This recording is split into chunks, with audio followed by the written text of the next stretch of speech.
Whatever we do, change is coming. It's coming with the implosion of our Imperium, and it's coming with the rapid degradation of the ecosystem itself. And there's nothing we can do to stop it. It's how we cope with this change. Will we respond rationally? Will we learn to speak to the world with a new humility and recreate structures within our own communities for sustainability? Or will we continue to live in illusion? And in a way, it's a matter of awakening ourselves to our new reality and responding to it.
Whatever we do, change is coming.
Whatever we do, change is coming.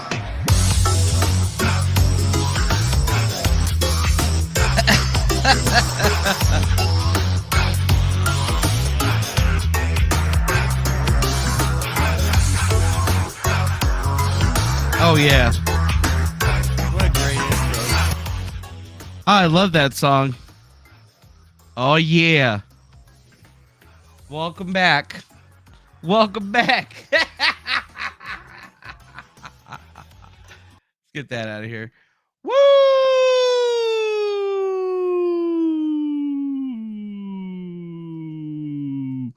Woo!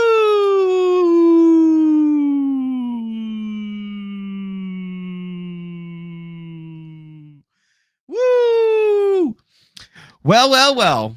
Welcome back to another episode of the best worst show on the internet. Yes, I know you guys are ready to go, right? You guys are happy, you're excited, because I'm pretty excited too. I can't believe that there's so much great news to talk about. So much great news to talk about. And yeah, did you guys just see what we just did there? We just dropped the people's elbow. I hit that dude so hard just now, I got a bruise. You see that shit? That's how powerful I am. I could be in two places at once.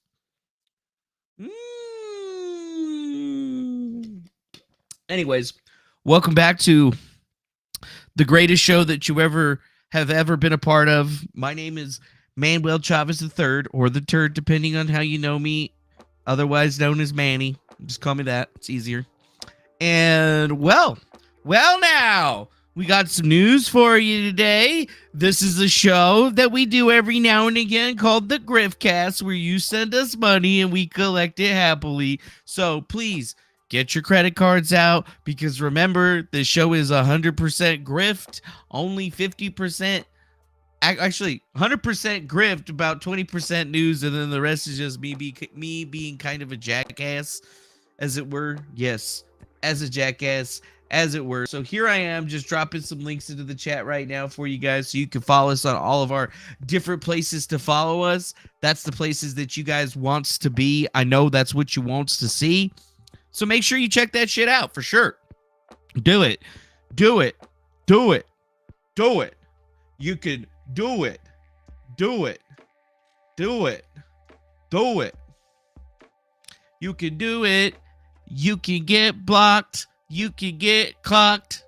So, moderators, we're going to need to make sure that we get rid of anybody that's coming in and trolling, because we have some debilitating piece of shit that's currently trying to troll us right now, because he wants us to apologize to Brittany Venti for something. I'm not going to apologize to Brittany Venti for anything, ever, because I've never done anything to her. So, yeah, if you see the drama llamas in the chat, moderators, if they're saying something about Brittany Venti, just nuke them. No questions asked. Just get rid of them. Because he's only got so many accounts before he's going to run out. Because, you know, he's a dumbass. He's a dumbass. Yeah. Anyways, what's up, Metal Monster PDX? Thanks for coming in hard with that $5 in the very beginning. Coming in. First grift of the day. The Grifty. Thank you very much. Grifted ain't easy, Metal Monster PDX. But you know what is easy? Collecting money. And thank you for collecting some money over here on the stream. Monetizing these bitch out so that people can actually see what's going on. But as always, you guys know when we start the whole show, we all gotta get into the thing, yo. And what's up to CV? Glad you were letting the dogs in or whatever. Hopefully, if you send Lunchy out the back, just let me know so I can go open up the door for her or whatever. How's it going to Mistress Meg? I'm sorry that you're tired of all the mistakes that are being made by people. I'm here to capitalize on said mistakes. That's why we do this show. What is up to Mr. Trigger Warning? How are you doing? The Gangstalker is doing well. And the Gangstalker, well, he's been gangstalking. Yeah.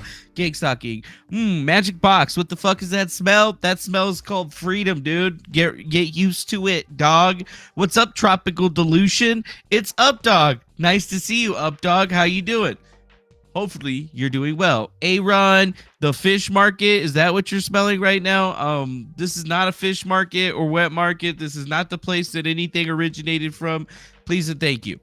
Anyways, hopefully we got around that joke without having to get in any trouble. What's going on? Ambiance. L'ambiance. That's a funny name. I say that every time I see it. We got that, what? The USCDN, otherwise known as Gearhart Fox. He thought he could change his fucking name and we wouldn't know who he was. Dog, I'm the CIA, bro. Central Intelligence Agency. But not really, though. Anyways, Faded History. Howdy, y'all. Welcome back to the channel, bro. Nice to see you here. Hopefully, you got some of that sweet, sweet cash for us. Because obviously, that's what we're all about here. Anyways, what's going on to Roxanne Wiz? I hope you're doing very well today. What's up to Lucky Burritos? Fearlessly Authentic Podcast. Hey, hey, hey. How are you doing? What's up to that dude Paz? How you been? Hello, hello. What's up, Toxic Voxic? Yo to you as well. Hopefully, you're doing quite good. Oh yeah, we got first time walking in the snow, Manny. No, we've been walking in the snow for many years, dude. We've been living in the mountains for like 5-6 years now. Cool though. What's up, Jack Dawes? Biden Fetterman 2024. I mean, if you think that's the ticket that is going to like fucking win, dude, you know. I mean, I don't know, dude. What's up, the Joker? I don't even know. Robot something or other. What the hell does that even mean? What's up to David Torok and the rest of the Griftcast people out there? How are you doing today? Nice to see you. Nice to see you. We got this guy, Brandon Phelps. What's up, Brandon Phelps and your the Branch Covidians or whatever? Who are those people? Are those all those weirdos that are walking around nowadays with the mask on? I don't know. What's up to Jay McGoofy or McGoofy? Hello, Grifty Cast. Hello, all. It's just a funny bone because it hurts you every motherfucking time it laughs. Yeah, sorry, guys. I broke my fucking funny bone. Actually, I don't think I broke it. The funny bone's like right there. But I definitely whacked the shit out of it. To the point where it's just bruised as fuck. But yeah, that's the thing. That's the thing that really happens. It happened to me. Who the hell is this person? I never think I've seen this person before. Alinina the Chanta. As long as you knew to do that again, fat. So you got my attention. What? Do what again? Do what again? This? I don't know what that person's talking about. I don't know what that person's talking about. Who the hell is this person right here? Trump 24. Biden lost his mind. I like that. Thanks, Timmy Turby. What's up, Mo Diggity? He just says, yo, guys. Yeah, bro, I'm never apologizing and backing down. I didn't even apologize or back down from Eliza Blue. Everybody took it that way because they're dumb fucks, but it's not my fault that everybody else is dumb and I'm smart. Anyways, welcome back. So now that we've done all of the good shout outs out here, wait, no, I got to shout out Magic Poop. What's up, Magic Poop? Whoa, let's get grifty. Yes, Magic Poop, let's get grifty, sir. So we get them shout outs done. We'll keep shouting you out in the chat, reading the chat as we go on, but there's a lot more going on here that meets the eye. There's a lot going on here. Like this fucking $9.99 super chat. Oh, I love super chats. What's up, Paz? $9.99 to say for the cool shorts. Oh, you're welcome. We're going to be putting out lots of shorts on the channel. I have them scheduled out like 3-4 a day, maybe even 5. I don't know what the sweet spot is. I'm going to try 3-4 a day. But thanks, Paz. We appreciate that. We're going to be keep making them. I got to spend time doing them. And it's not as hard as you would think. But, you know, I'm trying to collect cool little videos and stuff that I find on the web. And I'm just uploading them. And I'm thinking about like doing prefaces where it's like me and then the clip or whatever. But I figured, what the fuck is the point if the clip, you know, you only get 60 seconds, right? So, you know, might as well just fill it with the clip, put something on there because, I mean, all those clips are stuff that we've like seen on the show or going to be talking about on the show. So I'm just trying to find as much as I possibly can on that to be out there. So thank you very much, Paz, for that generous donation. But you know what's next? It's time to grift, baby. We got to do that grifted. We got to do the big grift right there. And for the big grift today, we go in and we say, hey, make sure you click on that grift tree link or the Griftcast link tree. That's right. Or you just go to griftcast.com and it'll take you right here to this bad boy where you can make donations directly utilizing Streamlabs, PayPal, Venmo, Cash App. We even got our super sweet ass merch store. That's right. The Griftcast IRL merch store is top notch. We got some of the best hats, jackets, shirts, and everything else that your money can't buy because we only accept donations. But you know what? For your generous donation of whatever these numbers are here, you can get yourself a free insert thing here and you're going to love it. I guarantee it. We even just had to do some updates a little bit better for how the wording is done so that it's even easier and all the stuff looks even better. So we appreciate all that stuff. You know what I mean? We appreciate that. And oh, look at this. We got another super chat from Scroats McGoats, $10 USD. Type S to spew on the deleted ETF carcasses. Yes, I would love that. I don't like the ATF, dude. I don't be liking the ATF, man. The ATF be sucking big wee-wees. You know what? Not the good kinds, like big dirty wee-wees. Nobody likes sucking a dirty wee-wee. No one. But thank you to Scroats McGoats. You ain't sucking on no wee-wees, dog.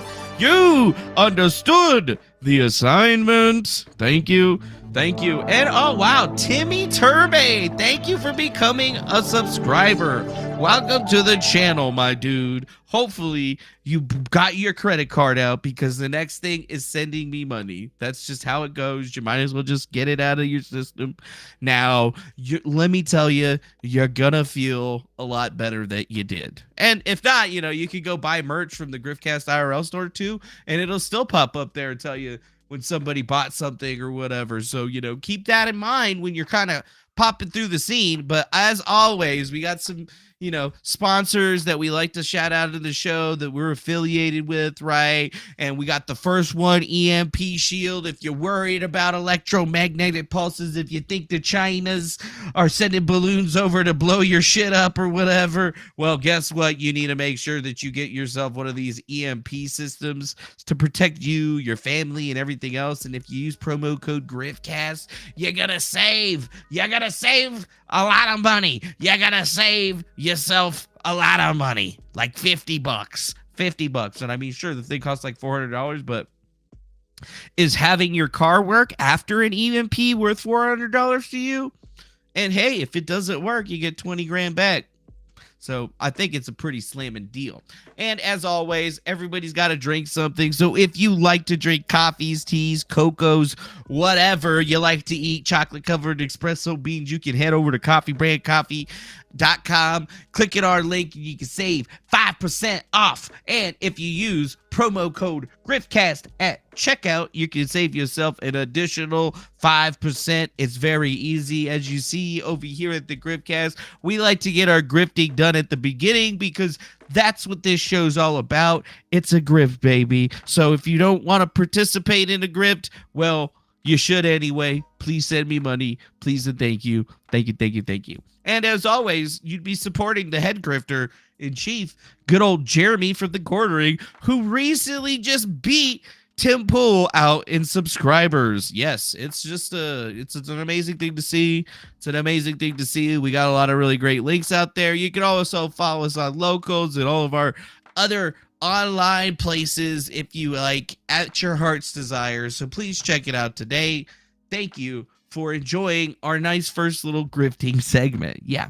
And don't worry, we're going to be getting our own brand of coffee eventually if we can figure out how to afford it ourselves, because we want to be making all that sweet, sweet cheddar. We just need to talk Shay into wanting to work at a coffee store.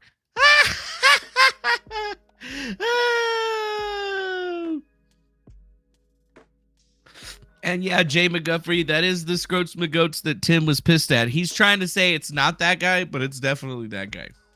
He's got the proof. He's got the proof. He's got the proof. He's got the proof. He's got the look. All right. So, goddamn, what do we have for news for today? What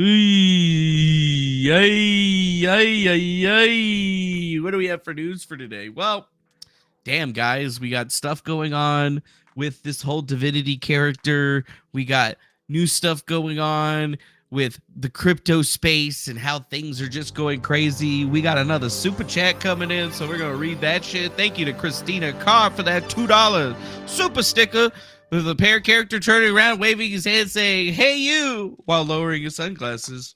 Hey, you. To you, too. Anyways, is that pretty good? Did I do good? Is that how you're supposed to do that? I don't know.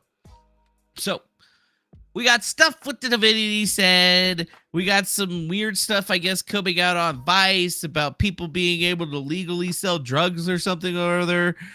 New stuff coming out in all of these train derailment things that we probably already knew. And, I mean, we just got a few different links over here, you know? It's going to be maybe a quicker little grift today. But we got a grift nonetheless. And I mean, yesterday we ended with the drama. Today we're going to front load the drama. We're going to front load it. We front loaded the drama. And I guess we're just going to go right into this shit because there's some drama going on. So this morning I was treated to a screenshot from this chick named Farron Franzak, otherwise known as Fair and Balance, claiming that she has now received counter notifications for the videos. So it seems that Divinity Said decided that she was going to email and fire a counter notification. And guess what? I got a copy of it right here. You guys want to read it? Yeah, let's read it. Let's see how she got herself out of this situation, allegedly. And then we're going to discuss why this probably wasn't the best idea for her. Anyways, Scroats Goats, $5 through the super chat. Timmy is still mad at me. He mentioned my member chat in his Tinkerbell Red video. I'm living rent-free in the beanie. Yes, Mr. Bagoats, who is also known as Scroats. Yes, you are living free in the beanie of Mr. Pool. I agree. Little Timmy has you and I both setting up residence in the beanie, otherwise known as apartments, and we appreciate your generous donation. Thank you very much, Scroats. That's exactly how the super chat thing should be listed. So, as always, we were telling Divinity this is exactly what she needed to do when we watched the videos from Cato yesterday, who we also are going to talk a little bit about today, just because, you know, I noticed some things. And for my own edification, we noticed that Divinity, basically, she emailed YouTube and she was like, you guys rejected my counter notification, so now I'm sending a new one. Because obviously the counter notifications were rejected by the robot, but when it goes to the email, somebody that's a human usually takes a look at it. And now, this is what she said. This video was taken down by mistake or misidentification. It's obviously a fair use of original material.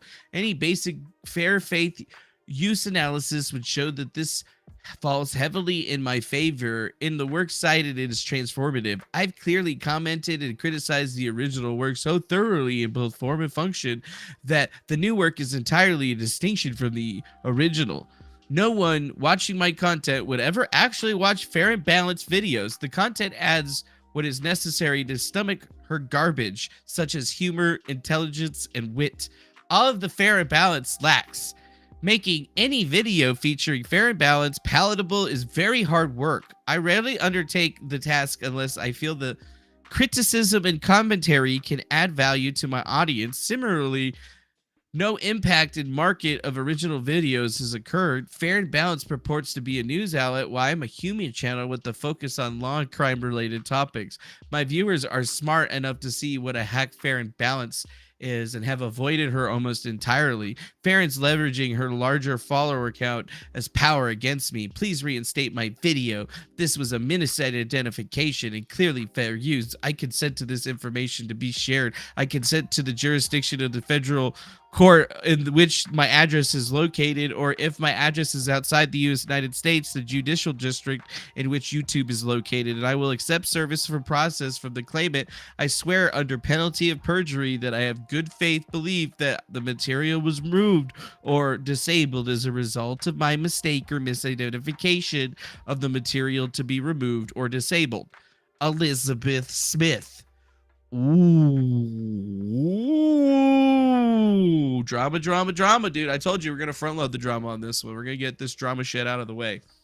But let me tell you, it's gonna get weird, guys. It's gonna get weird. So I swear under the penalty of perjury that I have in good faith believed the material was removed to be a mistake or misidentification of the material to be removed or disabled. I consent to this jurisdiction. There you go, Elizabeth Smith. So this is normal, right? This is exactly what a counter of a notification would say. I don't think I would have put maybe all of that shit talking in there myself. I mean, it probably would have gone through without all of the shit talking. But now, basically what this says is that now Farron is going to have to sue Divinity, which is what we already told everybody was going to happen, right? If Divinity is capable of filing these strikes in a cohesive, competent manner that is withstanding the law, then she should be successful in being able to get her videos put up and the strikes removed. That's what she says. And in this little diatribe that she puts out there, she does say that she put in tons of work. But that's the thing.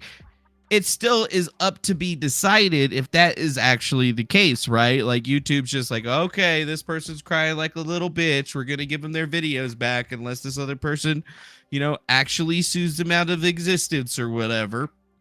So as long as everything is 100% copacetic and correct, there's nothing to worry about here, right? Like Elizabeth Smith, aka Divinity said, should be able to get her channel back going and start making content again. And Nick Rekieta and that other guy helped her out really big, and everything should be great, right? Right? Well, actually, that's wrong. Because when you file legal documents such as DCMA counterclaims, you must use your actual name. You can't use a doing business as. You can't use a fake name that isn't you. You would have to use your real name, like Elizabeth Tidwell or Elizabeth J. Tidwell, or I think it was Elizabeth Janelle Tidwell. That's what Divinity said's actual name is. This is a screenshot from her actual Facebook account. Now, I would love to show you the actual Facebook account directly, but she's already disabled it before we even started the stream because she obviously knew what was coming next, right? right? Right. Right. So whenever you file any type of legalese or legal processes, anything of that nature, you have to use your actual information. Now, unless she married some guy and her last name is Elizabeth Smith, much like the popular Rick and Morty character, that would mean that, much like Ricada was arguing that Monty did, which we'll get to a little bit later, it would mean that she technically committed some sort of perjury on the court, or a mistake in her paperwork, or a mistake in her filing, because she would have had to have put her actual name on there and not some fake ass name that was in a television show, right? Like, I could be wrong. Couldn't I? But then again, this sounds really familiar actually to something. And now we're going to play a clip from Ricada Law, which is only about 30 seconds, but it talks about some other things with Ricada. Your affiant accesses the Minnesota Secretary of State's website to ascertain identification of businesses in the usual and regular part of the practice of law. In so doing, related to this case, your affiant recently visited the Secretary of State's website and discovered defendants engaged in an administrative termination of Ricada Law LLC, which was recorded on February 3rd, 2023. Oh, hey, good on me. Your affiant pays for it. Wait, it did? Good. That's weird. I'll have to look into that one. Your affiant pays for... Your affiant accesses the Minnesota Secretary of State's website to ask... Yeah. So in that lawsuit with Monograph and them, because, you know, Nick Ricada is actually making a very similar argument to what I'm making, because Monograph technically doesn't live in Colorado anymore, but his lawyer put that on the paperwork. So he's trying to say that there's some sort of administrative malfeasance going on there.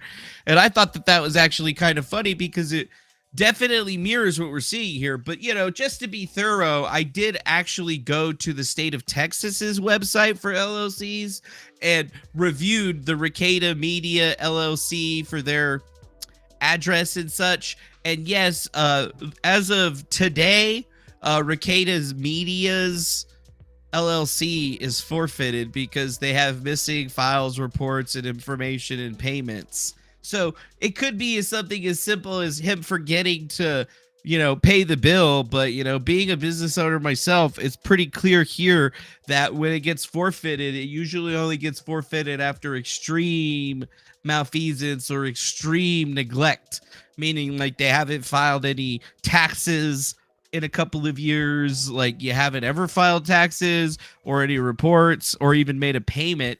And specifically, one thing is that this is actually registered through Beard Halleck Boyd Hughes, which is one of Ricada's friends, Mr. Ty Beard, I believe, is his name, that actually did that registration for him. So, yeah, if Ricada tries to tell you if there was, you know, anything else going on with this one, it's actually been down for at least a little bit of time. Yeah, it's been out for at least a little bit of time.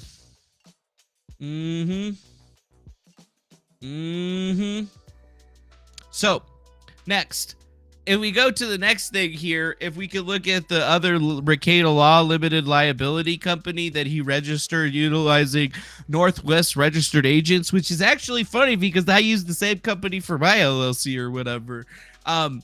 Both of his Ricada Law and Ricada Law LLC, the assumed name for his limited liability corporation, and the actual limited liability corporation are both also inactive according to the state of Minnesota's whatever the hell, which I just thought it was funny. But, you know, just to be for completeness, I went and looked up his actual lawyer details, and fortunately for him, he is still actually a practicing lawyer that's authorized to practice law.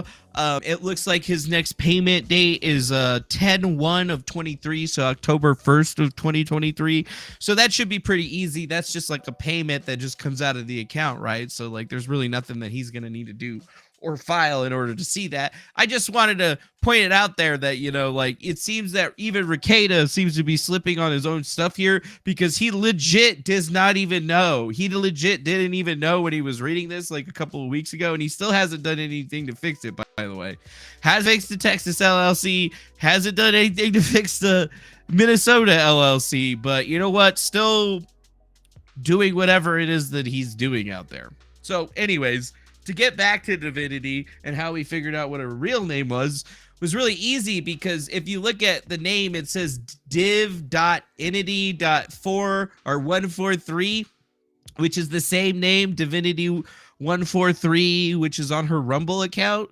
So it was pretty easy to kind of like backtrace that and figure out who they were pretty easily. And obviously when we went to the channel itself, like it says Elizabeth Tidwell, Simple for Laundry, we got a picture of her, but you know, the clincher there is the fact that the very first post that was on her Facebook account was, I'm so dose, or maybe it's I'm so close. Come be my 5,000 subscriber. We're also live streaming our Halloween party tonight. Divinity said total subscribers. Oh boy. So yeah. Interesting, right? Interesting shit, man. Like, most people wouldn't even have thought to look into all this stuff, but, you know, is it Elizabeth Smith? Is it Elizabeth Tidwell? Like, what's the real name? And then, as soon as I connected Divinity to that name and emailed it over to her and just kind of mentioned that it was a part of her strike, she immediately removed the Facebook page and took it private. So, you know... So we've confirmed that Divinity is a liar. We've confirmed that Divinity hasn't even been doxxed yet. Like, she actually doxed herself on her own YouTube channel. Like, the only reason we were actually able to figure this stuff out in the first place is because of her own postings. So, yeah. I don't think there's anybody can talk any negative shit out over here, but it does show us that our friends out here, like Rakeda, like Mrs. Elizabeth Smith, or Miss Elizabeth Tidwell, or Elizabeth whatever the hell, and you know, obviously we also went through and we actually ran some, you know, background reports and stuff so that we could actually look into this person's criminal history. And you know what we found? We found that apparently Elizabeth J. Tidwell has a little bit of a criminal history, which is possibly why she hasn't wanted anybody to know who she was. But, you know, I could pull up the, you know, like we archived all the pictures and stuff that were available on her little Facebook post or whatever. So it's not like we're not looking at somebody we're looking at. We know exactly who it is. And we just caught her ass filing fake paperwork to get her channel reinstated. That's what we just found. And then we made sure to, you know, get all of the pictures. Every single one of them, including the ones with all the family members and stuff on it. So like, we all know exactly who we're dealing with now. Right? So we can go start reaching out to those family members and asking them how their relationship is going with their estranged person and so on and so forth. And then we'll start to figure out how she seems to, you know, I guess like what's going on with that. Yeah. Yeah. Pretty dirty, right? Pretty dirty. I guess you just got to take a second and just take a deep breath. Like, yo, Divinity, are you pissed, dog? Are you pissed, dog? Whoa. Are you pissed, dog? Don't be pissed, y'all. Nice work. Got it going down. I mean, it's amazing what you can find on the internet, guys. It's amazing what you can find by just looking at the way people make their usernames. Actually, it's what that right there is what you got to realize. Acrid Fusion, $2 for super chat. I hereby declare my own doxing as well as Bradley Peel. Bradley Peel, don't dox yourself, bro. You ain't gotta dox yourself. But I already fucking knew that, obviously. God, you sent me $2 to tell me something I already knew. Thanks! Just kidding. Actually, I didn't know that. That's a lie. I didn't know that. It would have been funny if I did, though. Oh, yeah, dude. Open report. Sorry, I'm pulling up the report, right? But yeah, you know, I made sure to, you know, pull up all of that stuff. I made sure to pull up the report. So, you know, like, can't leak too much over here, but you know, Elizabeth Jillian Tidwell, birth date sometime in May of 1981, age 41, also goes by Beth Smith, Elizabeth J. Tidwell, Beth Tidwell, E.J. Tidwell, B. Tidwell. Yeah. So, you know, like, going through all of the criminal records, you can see that there's quite a lot over the years, you know, that we were looking at, like civil afflictive, like criminal speeding, child passenger restraint violations, some local charges in Arizona when she used to live here. Interestingly enough, from what I actually did my research or whatever, she used to live right down the street from my aunt. Interestingly enough, around the same time, mind you, that I was living at my aunt's house, which is pretty insane. I used to work at the Jack in the Box right on the corner of Bell Road and I think it was like, you know, where the 101 is. She knows what I'm talking about. But yeah, once I started looking at all of that stuff, like, you know, the main matches seemed to be, you know, kind of interesting. But then when we started looking at the finances and then researching through the Arizona courts on some of this stuff, we actually found a bunch of bankruptcies, and it looks like she tried to defraud Progressive Insurance maybe of a whole bunch of money. Just some real, we're just dealing with some real top-notch motherfucking people. You know, like, we're dealing with some of the most top-notch people that you could actually ever deal with, I guess. You know, like, we have everything now, so we understand. You know, at first we weren't even going to be looking at any of that stuff, but, you know, once we decided that, you know, well, we got to figure out if this is actually that person, because think about it, if she actually tries to serve her with the lawsuit and it's not to her actual address, there's nobody there to accept it, she can't accept it or whatever, you know, she's gonna lose by default. But even more so, they could get all it's gonna take Farron is going to basically YouTube for the counter notification through the same exact email that, you know, Divinity used, and she can prove pretty clearly now that, you know, she's not utilizing her actual name and address. And I mean, it didn't take that long for somebody to just, you know, scoop up and start putting information to see that that's not a real address. Number one, there's actually not a house in that location in the one that she has listed on it, and it's also not listed as anything that's connected to her through either the Intellis network, this network, or, as I'm told, the LexisNexis network. So, you know, like, if somebody's trying to, like, do a little bit of legal hooey pooey or whatever, you might want to make sure that you do it the right way. You know, you get an LLC, you register an agent for it, you have all of the documentation and get mailed to the agent so that you can shield where you're living or where you're operating. But, you know, now we kind of know. For real, though. Yep. Beth Tidwell.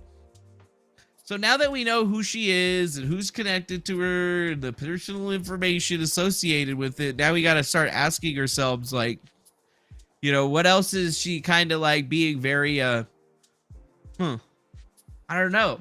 And then, you know, like, should we reach out to her ex-husband, because it does list relationships and stuff like that to actually figure out what's going on? Because, I mean, seems like there's a lot of misrepresentations going on, and I figured, you know, coming out and actually being forward with it this time and saying, hey guys, this is what we're looking at. And wouldn't you know, not only are we showing you that, you know, Ricada, the guy that everybody put this on, right, and he was like, well, I love everybody and I don't want to be against anybody, and that's fine, you know, like, I love everybody too, and I don't want to be against anybody either. And boy, oh boy, am I not against you, Divinity. And boy, oh boy, am I not against you, Nick Ricada.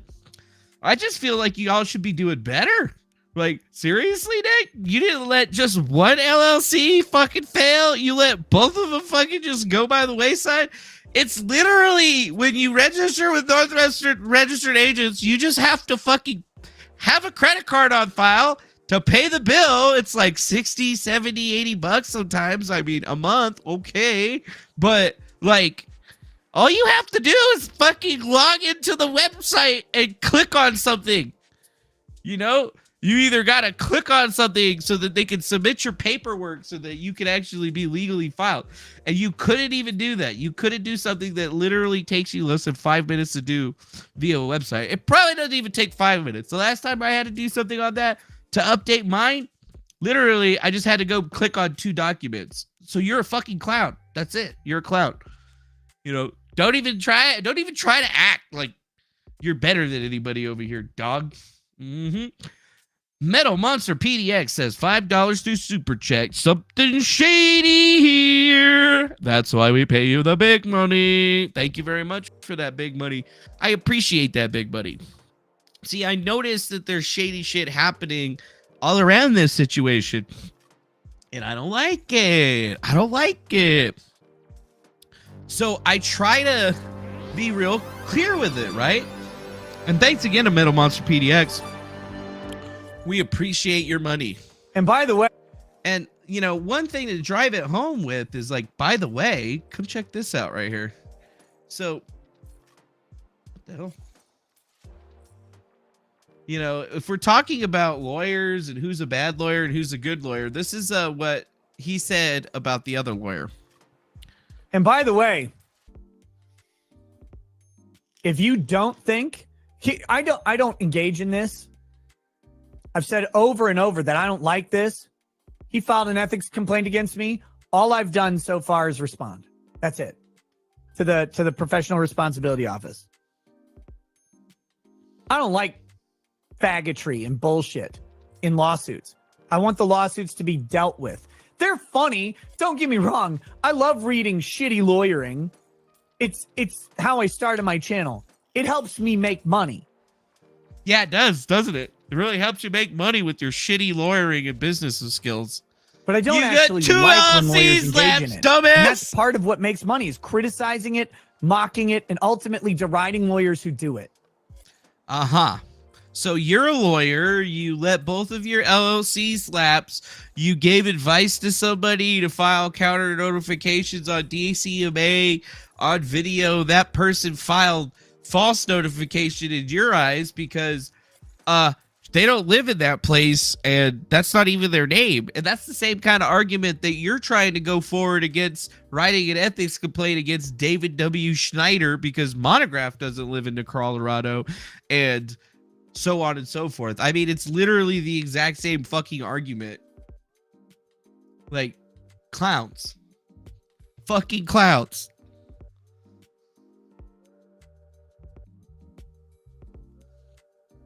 I'm definitely filing an ethics complaint on this. Definitely. You're mad that I called you a cunt on a public broadcast? You lied to the fucking court, and then you lied again. You lied to the court, and then you lied again. And really? You're actually in representation. You're actually in representation. Yeah, so I guess the same goes for Divinity, right? Like, she lied to the court. She filed a false notification. She filed a false DCMA claim that doesn't actually have a real name or address listed on the thing. And it was a simple Google search to figure out that, you know what, her fucking Facebook lists her as being a completely different person. And when her Facebook and that evidence was posted to the internet, guess what she did? She fucking took it off. But don't you worry, it's been archived. There's an archive of it. We know all of it now. And you're just kind of like, well, did you get married sometime in between October 28th of 2022 and now that we didn't know about? Did you get married to some dude named Smith? Because the last guy that you were married, I think his name was Nick. His last name definitely wasn't Smith. So, like, it kind of seems like you're almost trying to game the legal system again, almost in the same way that you tried to do in Arizona when you had your big issues, something possibly over hundreds of thousands of dollars in issues, as it seems. But, you know, who really knows, dude? Who really knows? Yeah. Who really knows, dude? Who really know? Yeah, I don't know, dude. Maybe she's Ricky Tidbit. Yeah, dude, the chat wins, dude. The SUVs are swirling, dog. SUVs, dude. That's how you do this right here, folks. See, you don't give people a chance to delete shit. You just let them kind of go by the wayside, right? They're going to get their followers. They're going to make their stories up and try to get everybody all on their side. But at the end of the day, it never really fucking works, does it? Because if you follow these big people, there's hundreds of thousands of people that follow Nick Rekieta, and pretty much all of them don't have no idea that he's literally lapsed on his businesses and shit over the drama and stuff that he's involved himself in over the last couple of months. And sure, he's tried to restructure it and shit, but I don't really think it changes anything for anybody. You know, I think the still probably the funniest thing that I've seen come out of this so far, besides like looking through all of the different like things online, now all of a sudden I'm starting to think that maybe there's some more lies that are going on that people haven't quite picked up on yet. Okay. And specifically, it's like, if he was really so tight with this Ty Beard fellow or not tight with this Ty Beard fellow, like, wouldn't he have not let his LLC lapse or whatever, especially if Ty Beard is the guy that's like allegedly managing it for him? You know, Pepsi Man put out a clip right here. Lawyer turned law tuber Coomer Nick Rekieta is changing his story about his relationship with fumbling attorney Ty Beard. Why is that? Could it be that he's feeling some guilt, or is it just damage control? 3 weeks ago. Mackenzie Holm. Okay, attorneys, you're going to have to go way back for this one. I'm applying to law school. What is one piece of advice you would give an aspiring law student as it pertains to the application process? Well, I can start. I'll tell you exactly what Ty Beard told my mom to tell me, which was actually really good advice. Ty Beard told He my said, mom to tell me. Have Nick send in applications and then to contact the law school admissions department. Oh, look, which potentially is criminal. usually a really small group of 3 or 4 people, and to ask them to do an in-person interview and then go in and do the interview with them. And then that way, when they're sifting through all of these applications, they'll see your name, remember the conversation and interaction they had with you, and that kind of puts you in their mind versus all of these other people who they've never seen before or met. So that would be my advice. I did that. I got the person I was supposed to meet with was actually out that day, so I met with the dean of admissions, who gave me a tour of the school. We talked for like 2 hours. It was really good, and we had a really good conversation. And I kind of got to give a second personal statement in addition to the one you have to write up. And it was great. And then I got in. I only applied to one school. I got accepted. So you've known Ty Beard a long time then? I didn't know him. I didn't know him until the Vic case. I mean, I knew of him, but I don't think I'd even talked to him before the Vic case in person. So he's known my family forever, but not me. Huh? Really? Really, Nick?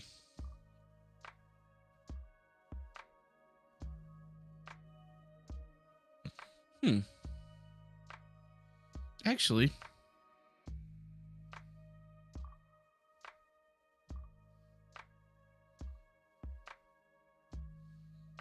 September 4th, 2019. But he never knew him before he knew his parents, huh? And when was this right here? When did he get really big on the whole Vic Meganuita case? Was that back in 2019? Got it. Full disclosure, I need to say this for full disclosure. February I 26, do know 2019. Ty Beard. I do know him. I have met him. That does not mean that we have any sort of relationship that makes this inappropriate. I don't have inside info on Vic's legal strategy. I can't have that information. I am not Vic's attorney. I've stated that from the beginning. But if people were to like dig around, they might see that on Facebook, Ty and I are friends, and there's that's there. So I will put that out ahead of time. I know and have met Ty Beard, and that's that. So you've known Ty Beard a long time then? I didn't know him really until the Vic case. I mean, I knew of him, but I don't think I'd even talked to him before the Vic case. Yeah, you didn't talk to him before the Vic case, but man, y'all got super chummy afterwards, dude. You filed the fucking LLC for you, dog, that you got forfeited. Very strange. Very strange stuff. Very strange stuff. Huh. Rakita Law Firm. Rakita Law's LinkedIn. Hamilton School of Attorney. Oh, yeah, that's the attorney details. That's his thing. That's his thing for his court case. That's the other king. Oh, that was me searching for myself on Cutie Farms. Let's see. Business filings. Where is that thing? Oh, right. It was this video. I think this is what he was trying to get away from. I thought I had it all together. I didn't turn away. You will turn away. And I'm just on, and I'm sitting in my heart. Didn't turn away. Cannot turn away. Rookie my BA. Yeah, the truth is out there, bro. So it just made me laugh because I almost like forgot about that like little piece of information. And when I was looking through all of this stuff, and it wasn't the Bluey Anon guy. I guess I'm gonna have to look for it again. What's this dude's name? It was like Esoteric Shaggyism. That's what it was. That's what it was. Let's just look that up real quick. At Esoteric. Oh, Etso Shaggy. Nick Rakita and his wife. Oh, cool. Found it pretty quick. Yeah, Rakita and his wife have been caught swinging at a swingers resort in Jamaica on a recent trip this summer during last August. Here's the confirmation. 1, 2, 3, 4. 1, 3, 4, 2. Same TV, same little ball treatment, same little blur thing, same little black thing on the side with the same exact fucking color wall, even with the goddamn roller down windows. Now, I'm not saying that, you know, Nick Rakita, you know, I'm not saying that Nick Rakita is a cuck, and I'm not saying that Nick Rakita is a swinger. But what I am saying is that it needs to be investigated even more heavily, actually, is what I'm saying. Because as far as I remember, you know, when I was going to Divinity's Rumble channel or whatever, what is it? Divinity, yes, Divinity 134. See? Same thing as their Twitter, same thing as their Facebook account, right? Same thing as their Facebook account, guys. It was this horrible video that she posted with Farron's text messages that made me really take a second look again. Right there. That night, I was infamous drunk in the stream with him and I. We were up till 7 a.m. talking, and he admitted to his wife he wants to swing, and they were at Swingers Island, and he's building a sex room and shit. I just laughed it off, but I never looked at him the same. Part of me thinks he's trying to go along with it.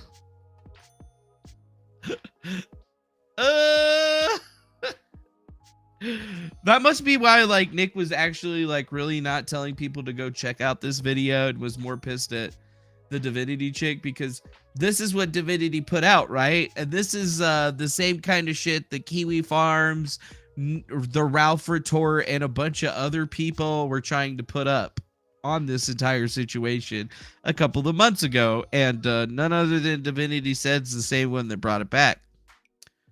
Why'd she bring it back?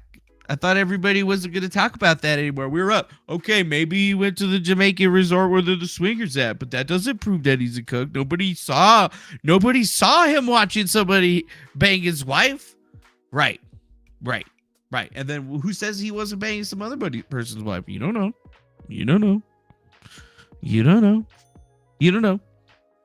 I just figured, like, it's the stuff that you have to look up into. You have to really take a second to go pick this stuff apart, because more or less you can kind of see why Rekieta probably acted in the way that he did, because he's got a lot of other problems. I mean, outside of him not paying for his LLCs, there's the whole, Rekieta's a cuck thing that everybody's trying to push forward. I mean, if anybody finds a picture of him and what's his face, Jack Murphy, it's probably all over at this point. But I think this dude's probably got a lot more to worry about than maybe like somebody like Divinity or something. And maybe he should be dealing with his own stuff, because I haven't really even researched that hard. And I mean, I feel like I found quite a bit, right? It's quite a bit just based on this one little thing that we were looking at. Yeah. And you know what? Some people might be like, oh no. Well, anyway, mind altering jugs. Yeah. I wasn't there. I don't need to know. I need pictures. Yeah. Most people need pictures, but I'm sure you can find it all on the clip channel. What's up? The Breakdown with Greg Hoyt. How you doing? Hope you're doing well today, my friend. Thanks for the $2 super chat, by the way. Thank you. Appreciate you. So, where do we go with all that? I don't really know, man. I don't really know. All I really know is that, in my eyes, Farron's still winning by a lot. And then, I think Nick really just kind of fucked himself over big time there. Because, I mean, if somebody were to go start posting a bunch of extra shit on Kiwi Farms and stuff about both sides of the argument, I mean, somebody could totally chaos the fuck out of this situation.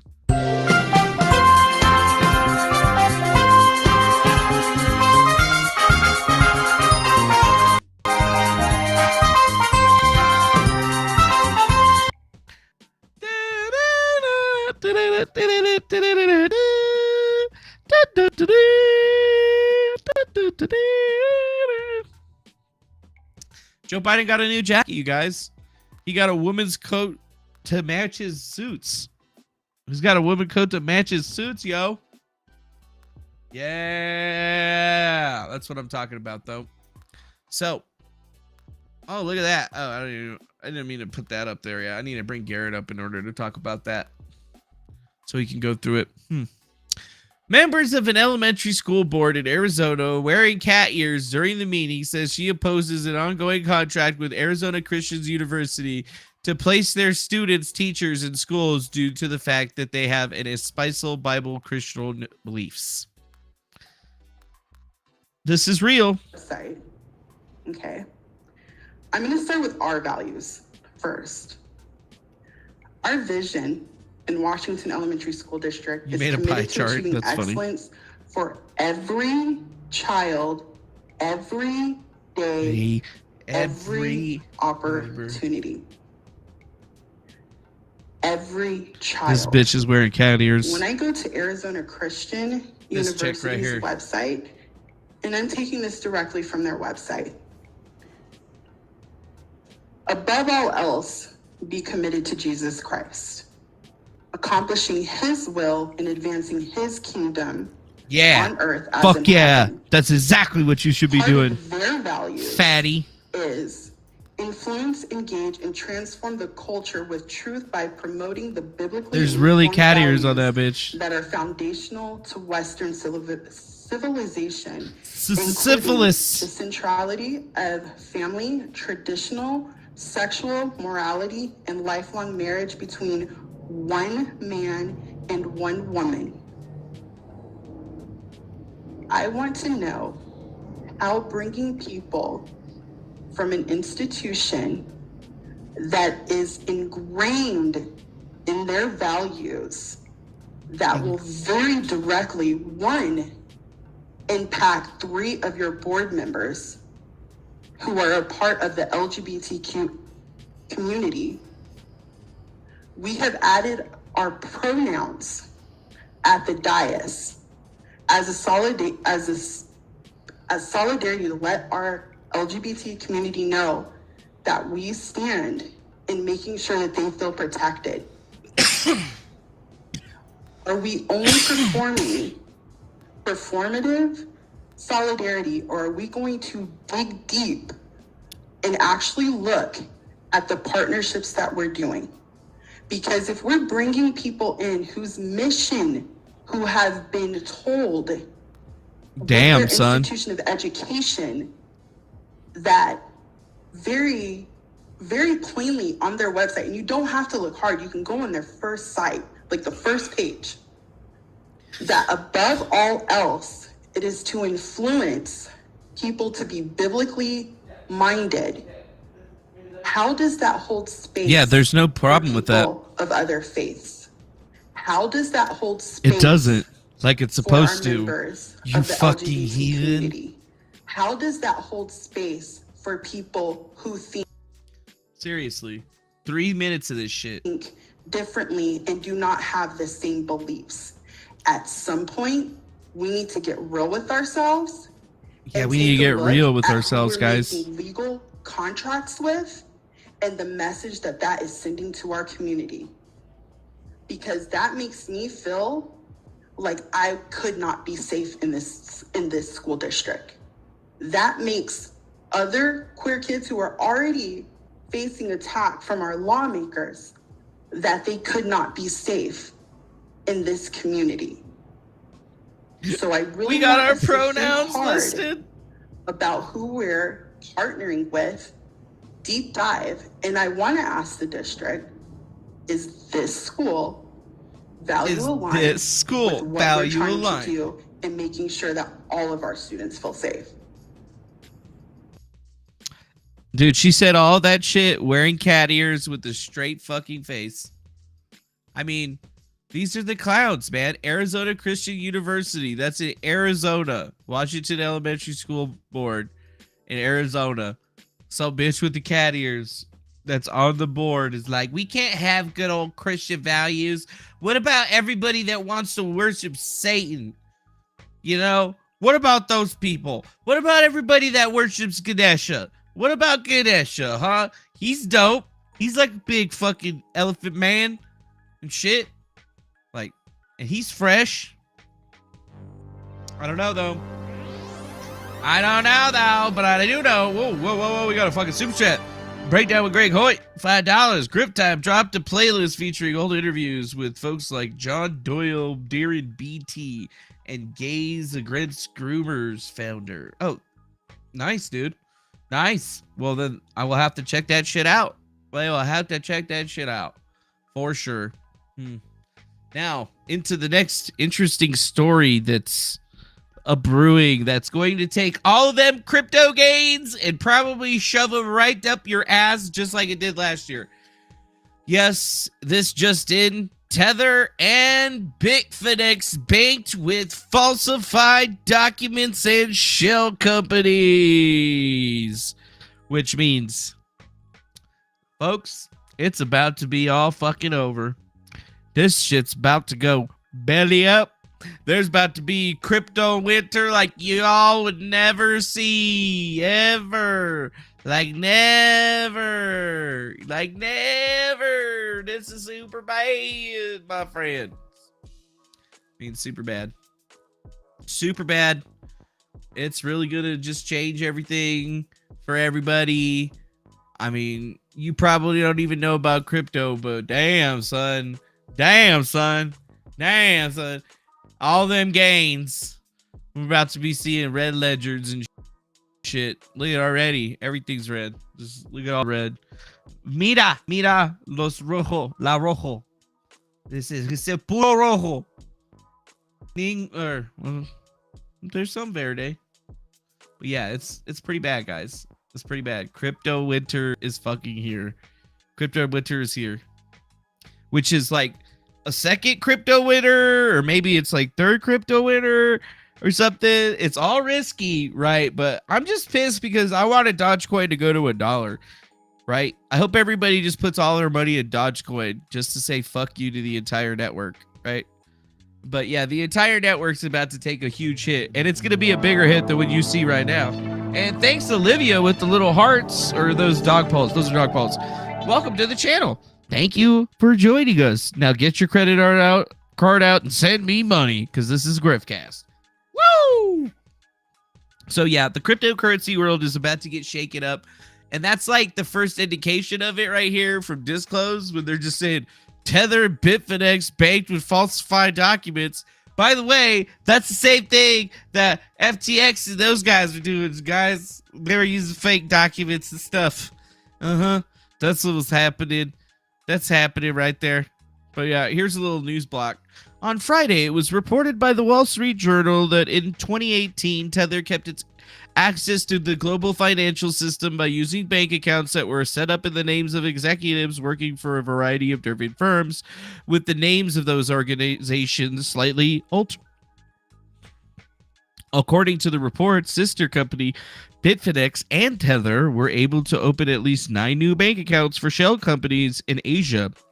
And in October of 2018, the report referenced Crypto Capital Corp, a shadow bank that held Tether's funds before being shut down by authorities in 2018.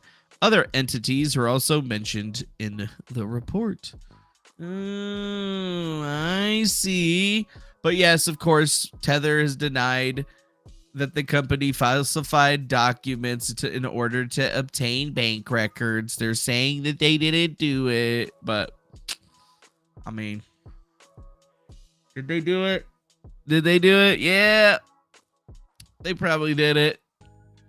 So yeah, looks like we're about to be seeing some more investigations into the big crypto boys and girls. And yeah, now that's some spicy fun. Let's take a look. Farango? Seriously, you're gonna call me Farango? My name's Manny, M-A-N-N-Y, or M-A-N-I. They sound the same. But the full name is Emmanuel Chavez III.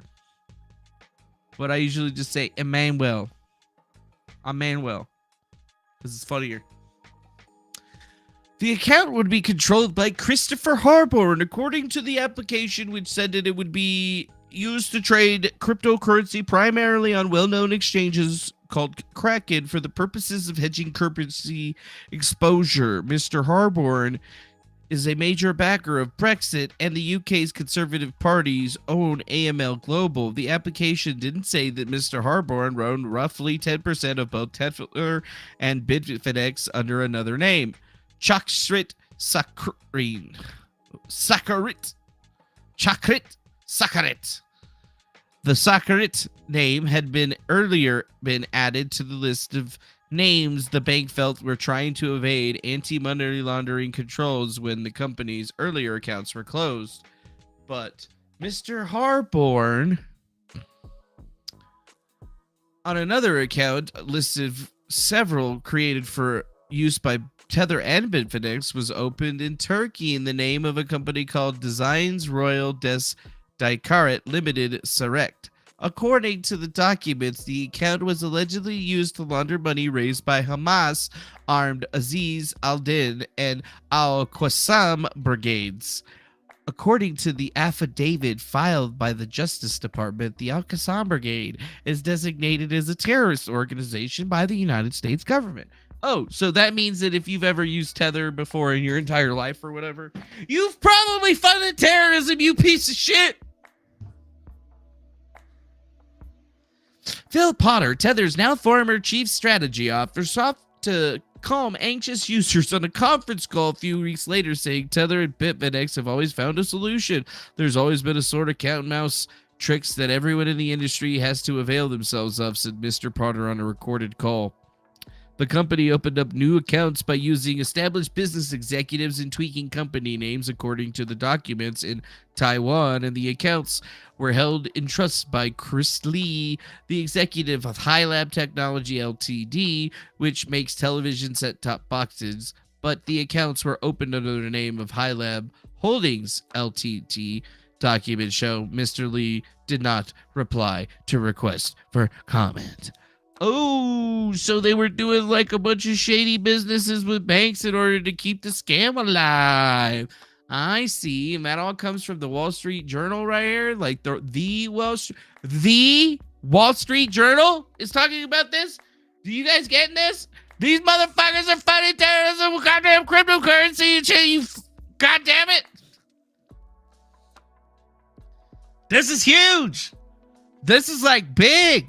This is massive. The two biggest cryptocurrency things that are totally a scam are getting outed as being totally a scam. And now we know they're using it to fund terrorism. That should shock you. At least a little bit. You should be upset. Like, they were grifting harder than anybody's ever grifted. Terrorism grifting. And think about it. Tether is the medium that Bitfinex and all these other companies, they even created their own version of it called BNB, right? And that's another thing that you could buy and sell on the exchanges that was being used for any number of purposes that are probably not good. Yeah. 9 Crypto minutes. companies behind Tether used falsified documents. Ugh. Gross. Yeah. Gross. Let's read this. In late 2018, the companies behind the most widely traded cryptocurrency were struggling to maintain their access to the global banking system. Oh, yeah, because they were Some of their funding backers terrorism. turned to shadowy intermediaries, Tight. falsified documents, and shell companies to get back in, documents Tight. show.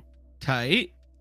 One of those Super intermediaries, a major tether trader in China, was trying to circumvent the banking system by providing fake sales invoices and contracts for each deposit and withdrawal. What the Stephen Moore, fuck? one of the owners of Tether Holdings Fake Limited, deposits said in an email viewed and by the Wall Street withdraw Journal. for both? Mr. Moore said it was too risky to continue using the fake sales invoices and contracts, which he had signed, and recommended they abandon the efforts to open the accounts, the emails show. Are you I would kidding? not want to argue any of the above in a potential fraud money laundering case, he wrote. Tether runs Tether, the $71 billion stablecoin that is the most widely traded cryptocurrency, and a sister company runs Bitfinex, one of the world's largest crypto exchanges. Losing access to the banking system was an existential threat to their business, the companies said in a lawsuit. Oh boy. So we're talking about number 3 right there. Number 3, Tether, the one that's always supposed to be the same price, where all the money's totally there to back it. 100%. That's right. There's $71 billion just sitting in an account somewhere that's getting tethered all up. There's no problems. Everybody's fine, guys. Don't even fucking worry about it, okay? I know. And you know what? It's not like it's created as a contract on the Ethereum network or anything like that. So it's not like this would create a resounding thud over there now, would it? Because, like, you know, Ethereum's still pretty big, you know? That'd only be like a large chunk of its, like, actual viability, right? But it would still be a pretty big hit if you think about it. And if you think that this is weird, there's a coin right below it called BNB, and that's the Binance coin. That's right. That's the Binance coin. And it's also having a little bit of an issue, I guess. So, you know, the biggest cryptocurrency company in the market, all of a sudden having issues with keeping its liquidity going. And right now the market is currently on a tumble after we've heard news of Tether, BNB, proprietaries in order to keep their banking structure alive. So we might be looking at a fiat crypto situation, my friends. So them gains that we just saw might be going away. But yes, there's a cache of emails that they reviewed.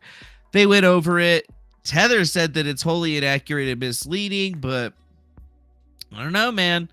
Think about it. Later that week, the office charged Stan Bankman-Fried, the former executive of bankrupt cryptocurrency FTX, with conspiracy to commit bank fraud for opening up a U.S. bank account in the name of a seemingly unrelated business, in addition to 11 other counts.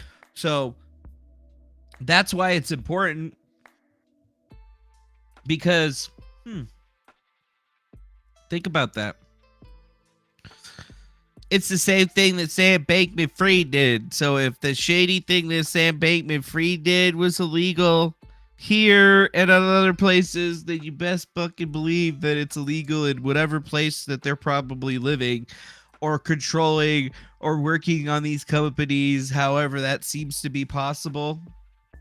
So, crypto, terrorism, lots of really fun stuff is going to be on the near future for this thing. And I mean, if things go belly up over here, that's enough price that, you know, we're going to see Bitcoin probably drop back down to like maybe 16, if not less, which would be really interesting. But it would take a huger chunk out of Ethereum, because I mean, mostly these two assets right here are both smart contract assets, right? Like, this is its own smart chain technically, but everything associated with Tether is completely directly connected to this. So if Tether goes belly up, you know, that price is going to be mostly reflected into the price of Ethereum. And then it's going to have a 1/2 deficiency to how it affects the price of Bitcoin, maybe even less, probably, though. So, like, it's not going to affect the Bitcoin price nearly as much as it's going to affect the Ethereum price, because technically there's really no Tether, LOL, in between these two. This is a tether to the dollar. So it's always $1, but essentially most people are buying it with this. But I believe you could probably still get it with that in a roundabout way. So there you go. If you think about this stuff, doesn't matter if it's an ERC20 coin or anything of that nature. At that point, they're basically the same. Like, there's really no difference between what a BNB chain is and an Ethereum chain is, other than some clever manipulations to either make it faster or slower, or, you know, serve a purpose in particular, or remove something. You know, like, ultimately they sell that shit as being the same thing. The only reason that this is worth more is because there is not as much of it out there to cover the amount of capital that it's allegedly having. But if Binance starts having trouble, you got to see that, you know, that's 45 billion plus 71, or sorry, 45 billion plus 71 billion. And most of that capital would affect, like, you know, the 45 billion is going to affect the price of Bitcoin, and it's the 71 billion is going to about have a 1/2 effect of what it would have been. But it's going to super affect Ethereum, which is still going to roll on to and affect Bitcoin. And then obviously everything below. So if that's what you guys got, you know, or at least if you can understand what all I'm going on about that is, it's a big fucking problem. So, you know, that's why I always tell people, don't fucking buy crypto, man. If you're going to buy a crypto, buy Dogecoin. It's cheap. You can get a lot of it, you know, get your dick wet, and you feel good about it. And it's a joke. So if people ask you if you're into crypto, you say, oh yeah, fuck yeah, I'm in a Dogecoin. And they'll just be like, they'll probably know what you're talking about. International Women's Day is upon us again. And I love an international woman. High five. But our friends over at Hershey's, they don't even know what a woman is. They've hired a biological to be the spokesperson for their Women's Day campaign. I wish I was that handsome. And I swear I'm not making this up. Fatty. Hershey. It's humiliating. And it's the reason that I'm launching Jeremy's chocolate. We have two kinds. She, her, and he, him. One of them's got nuts. If you need me to tell you which one it is, keep giving your money to Hershey's. But if you're tired of giving your money to woke corporations that hate you, and you're looking for a delicious chocolate bar from a company that actually wants your business, head over to IHateHershey's.com and order Jeremy's chocolate today. International Women's Day is upon us again. And I love an international woman. I love how you high-fived that, babe. All right, Jeremy from the Boring Company or whatever. Let's go check this shit out. Nutless she her chocolate. She him or he him chocolate definitely has nuts because get it, dudes have nuts. Free tumbler with $100 purchase. Free shipping on orders over 80%. I gotta get a fucking promo code for this shit. 1.5 ounce chocolate bar of milk chocolate.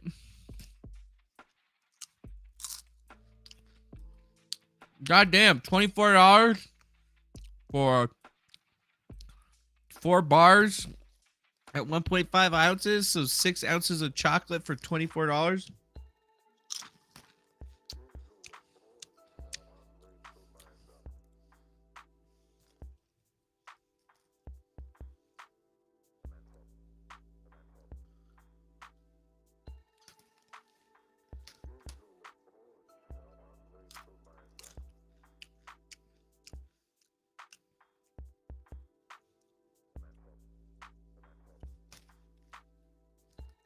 That is like nothing. That's like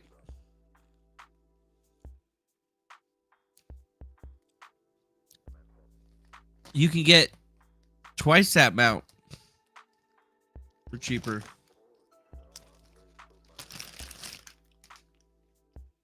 This fucking douchebag. Look at this. You can get a fucking chocolate frog from Harry Potter. Or a Lindo truffle, or you could go get yourself some Hershey's chocolate. Get it? Dude, that better be the fucking best chocolate I ever fucking tasted. I could get a whole... Look at that right there. Blaine's Farm and Fleet right there. Hershey's candy bars, milk chocolate, whole milk. With almonds, bitch. Almonds. 6 bars. $6. Seriously, I don't trust that guy. That dude's a fucking shady This dude's a shady motherfucker. What else is he selling on this son of a bitch? It's fucking razors. And he's got hair creams and shit. Tea tree. Agarian peppermint. Do you think if you go to this guy's house, he's got this shit like, you know, like in the guest room, he's got his own shit? I mean, if he didn't have it, I would be disappointed at that point. I'd be like, seriously, bro, you're going to have all these fucking hair care products and you're not even going to fucking use it? That's the ultimate grift, bitch. You're the fucking grift master. The grift fucking master. All right, we did talk about that. I didn't forget to even look at this article when we talked about it, but we'll just get over that. Have you guys heard? The metaverse is finally dead. I know what you're thinking. You were like, but no, I was so excited for that. Yes, seriously. The breakdown with Greg Hoyt. Dude, I know you're looking for a job and shit, but damn, dog, you got to take it in like that hard on Jeremy Boring? The breakdown with Greg Hoyt says $2. $25 for 4 candies that'll really own libs. Whoa. Yeah. He's fucking really owning libs right now with that fucking price tag. I believe not. But yes, social media giant Meta, aka Facebook, aka Mark Zuckerberg, CIA thing that tracks everyone. Yeah, the CEO of that social media giant is sworn by AI, popularized by the chatbot ChatGPT, but there's no big press release, there's no big announcement, as he was have to acknowledge that he was wrong, but make no mistake, Mark Zuckerberg just buried his own metaverse, and that metaverse idea is dead. It is dead, dead, dead. Which means you might not even be seeing any more VR headsets coming up in the near future unless they're attached to some type of robotic mechanician for total death and destruction. But yeah, the metaverse is supposed to be the next big thing for social media and specifically Meta/Facebook. But once they renamed their empire and everybody started diving in and realized that it was pretty much garbage trash dog water, whatever. They just kind of like stop really messing it around with it. And then out of nowhere, they've basically quietly closed down the studio that was working on all of that. And they have basically shifted them over into working into artificial intelligence. So, you know, the metaverse for them was always just, I guess, a fling. Now they're working on getting into artificial general intelligence. Yes, AGI. The thing that everybody truly is actually scared of. Like a chatbot, that shit's not scary, although it's wildly amusing. Once you start to get to an AGI level sort of interaction, where it means that you could talk to this thing, it could talk back to you, and it could actually perform general tasks. That's when you start having to be fucking worried, my dudes, right? Highly autonomous tasks that emulate and outperform humans in the most economically valuable work. And then that's when you start living in the I wrote the bot section of life, and then there's somebody walking around like Will Smith that fucking hates all the robots and shit. Damn fucking robot, you should have saved the little girl. Why'd you save me instead? Why? Now I got a robot arm and I'm half robot too. Why? You know, something like that.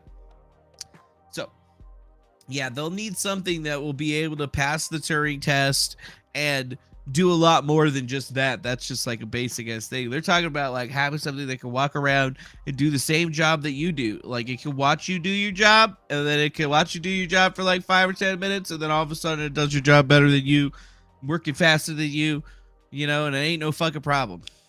That's the kind of stuff that Facebook's working on. And it's interesting because the only way to really satiate the masses would have already been, you know, in one way, or it would have already have been to have the metaverse. It's just like way too ahead of everything else. Like VR is still very far ahead of its time. Even the stuff that Mark Zuckerberg has put out there and some of these other headsets and things that are available are pretty next level, next generation. Even like the Valve Index is pretty freaking awesome.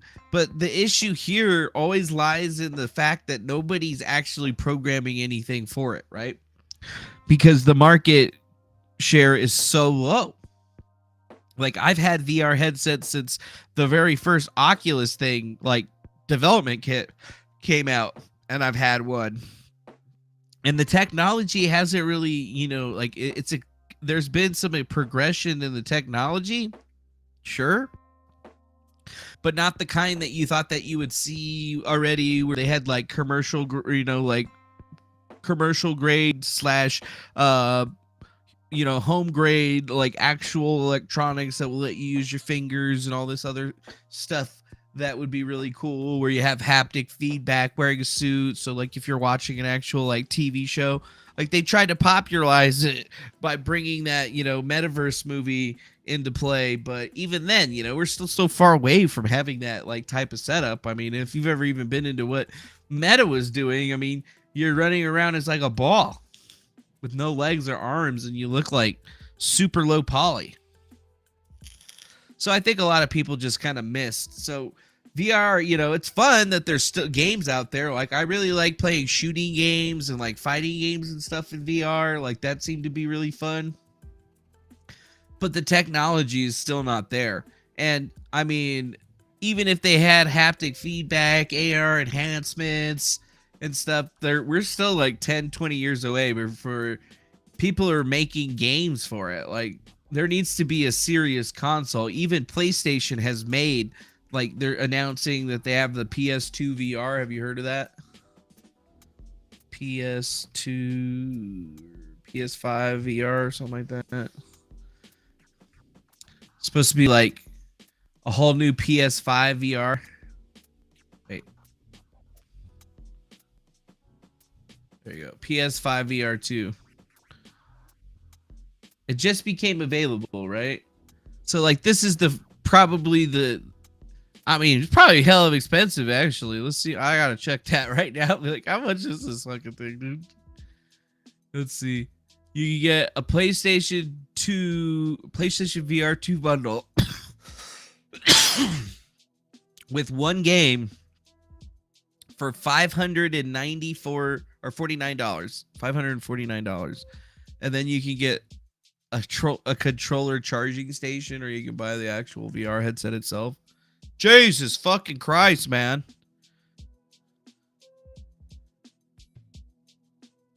That's it for the whole thing. Oh, wow. You could get this thing. It's $500 on its own.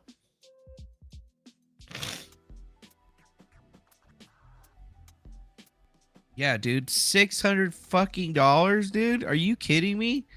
Just for the headset? And you still gotta get a PS5, dog? Are they kidding, dude? That's what I'm talking about right there. It's not accessible to anybody. I mean, even if you go to Oculus or whatever, like you can get an Oculus Quest 2 or whatever for, I guess, a decent price, but it's basically the same price as like a regular console. And that's the thing, is that it's really cool that you're in VR, but the level of games you're getting are not console level games, right? You're not getting big, gigantic shooters that you can play with your friends and stuff. There are those things that exist, but everything is more of like a mini type thing. So like the games are cheaper. So like, you know, there might not be a $60 game on there. There might be a bunch of $20 games, but you know, they're not there. Fucking Smiley Knight says that I just put an emulator chip on my N64 for free. For free. See, that's what you're supposed to do. Is chip that shit. But literally, like, there's just so much to go. I want to play this Space Pirate Trainer DX, right? It's like the only game that I'm gonna get you. Bye. Oh, you got me.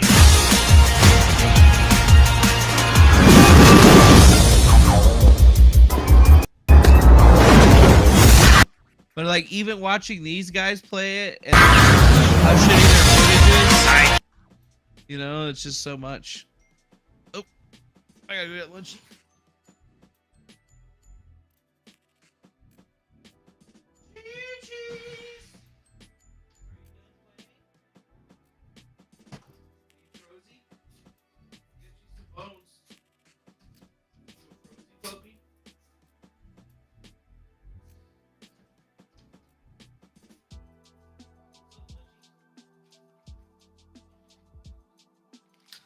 Lunchy time, Lunchy Pup, come on up, Miss Lunchy Pup. Hey, come on, get up here, get up here. All right, sorry, I had to get the pup. Had to get the lunch. What's up, Lunchy? What have you been doing, good girl? You been having a good time outside? You kind of wet. You're a little wet, Lunchy. You got a little wet out there. You a little wet, Lunchy, I can tell. All right, you want a bone? You want a bone? I got you some bones. Smells like a peanut butter. Oh yeah. There you go. Yeah. Yeah, eat the bone. Eat the bone, Lunchy.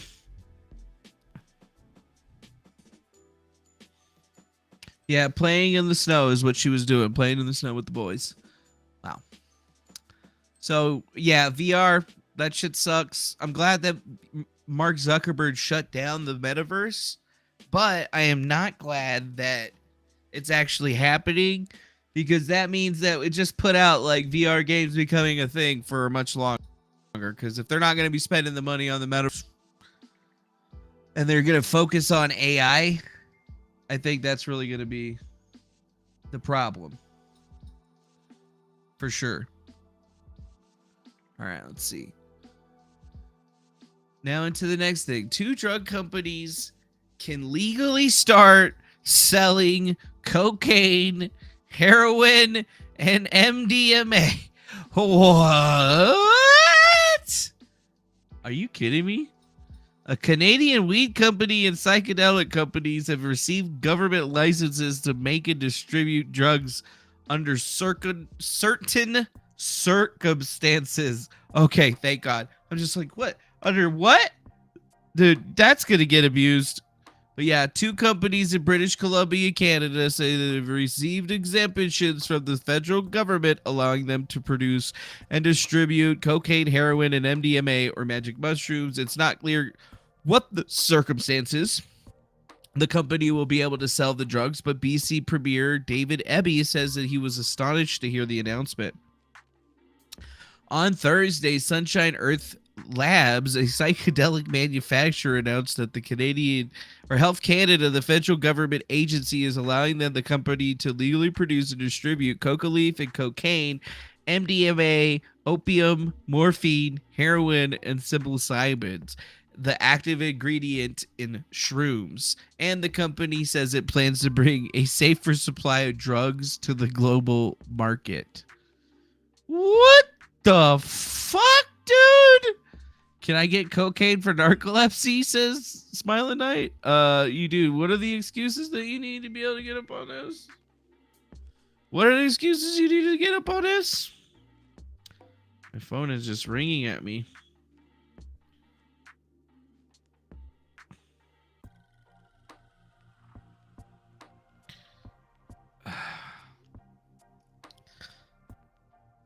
So I figured it would be kind of interesting or weird to see what the hell's happening on this particular set of instructions. But yeah, I'd be a little bit astonished, or not say that this is probably going to change some distribution shit. So like there's going to be people smuggling drugs from Canada through the United States border. That just seems really fucking hilarious to me, because literally they're going to have companies that are actually creating these types of drugs, which is pretty insane. I mean, they're permitted to sell to other license holders who have cocaine listed on their license. Pharmacists, practitioners, hospitals, and are holders of a Section 56 exemption for research purposes will be allowed to purchase the substances, which is super, super crazy. Oh, Canada! Is it British? You gotta move to British Columbia. What's it called? Smile of the Night. You're gonna have maple mules. You're gonna have fools like mule and shit from this. This is gonna become a problem. But you know what? This is how it started, folks. This is how the drug war started. Well, this is how the drug war completely ends, right? Because then, you know, they're gonna say, well, you know what? The Canadians took away everybody's guns and it went well. And yeah, well, the Canadians also gave everybody drugs, and look what happened.